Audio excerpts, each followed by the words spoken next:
కాబట్టి ఇక రోగికి మాత్రమే డ్రగ్స్. నీకు రోగాన్ని తగ్గించుకోవాలనుకుంటే, ఇక ఆరోగ్యంగా ఉండాలనుకుంటే జీవన విధానాన్ని మార్చుకోవడమే.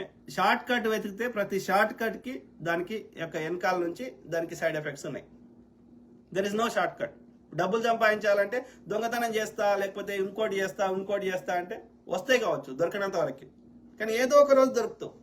దొరకకపోయినా నీకు ఏమంటారు, దొరకకుండా చేసినా లేకపోతే అజమాయిషితో చేసినా నువ్వు సంతోషంగా బతకలేవు. So it has its own side effects. Any drug has side effect. కాబట్టి the best alternative is change your lifestyle. Food మార్చేసాయి, నువ్వు కార్బోహైడ్రేట్స్ బంద్ చేసి దాని బదులు ఎంత ఆకలి అవుతుంది కదా, మొత్తం తల నిండా చికెనే తిను, ఏం కాదు. అన్నం తినక్కిగా, అన్నంతో కలిపి మళ్ళీ తినవనుకో ఇక వేస్ట్.